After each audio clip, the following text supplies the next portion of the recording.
I checked this out as soon as I saw your comment. Okay mga kabayan, ang nangyari kasi dito ay itong si Happy, yung 3-year-old at cute na first child ni Papi Galang of Toro family ay namaltrato ng pasimple ng kanyang yaya at isang kasambahay. Natuklasan lang nila ito nang ipadala ng isang umalis na kasambahay nila yung nakuna niyang video habang pinapakain yung bata.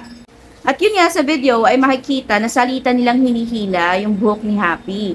Simpleng sabunot ba? May palamutak pa sa mukha at pagdudot-dot sa ilong ni Happy. Bukod pa rito, tinuturuan din ng yaya itong 3-year-old toddler na mag-FU sign.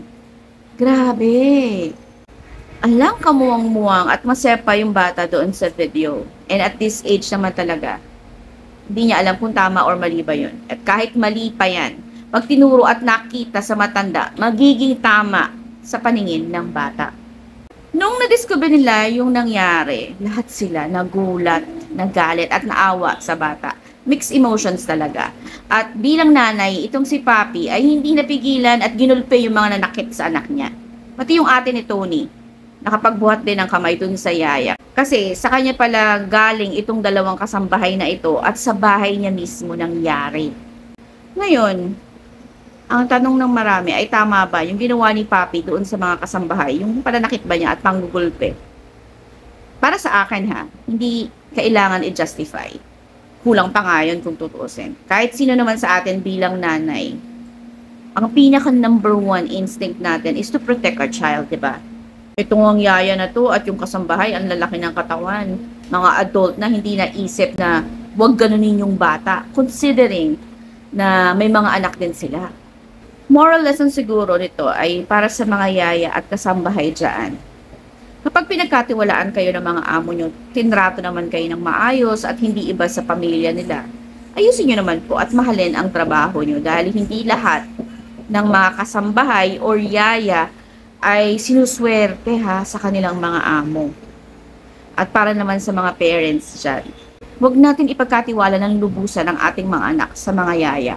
Kasi kung tayo nga, di ba, naiinis, nakukulitan at napapagod sa pag-aalaga sa kanila, what more yung iba? At kung tayo nga ay nagdadalawang isip pa minsan kung papaluin ba natin sila or hindi, for sure, yung ibang tao, wala nang paki doon. Basta ma-release lang nila yung frustrations nila. And much worse, hindi natin sila nababantayan 24 oras. Dahil busy rin tayo sa mga trabaho natin, yung mga ginagawa natin, yung mga errands natin, di ba?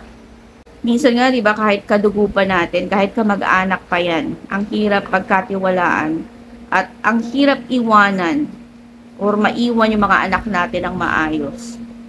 What more, ibang tao pa? Tsaka yung ganyan kaliit, yung ganyan ka-baby, mahirap talagang ipaalaga kasi hindi pa nagsasalita yan hindi pa marunong magsumbong.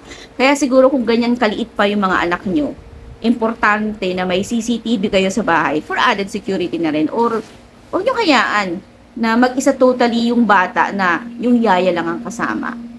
Hirap kasi pag na-abuse ang mga anak natin. Hindi na natin mababalik. Kesa naman magsisihan pa tayo sa huli. And worse, we can only blame ourselves the most.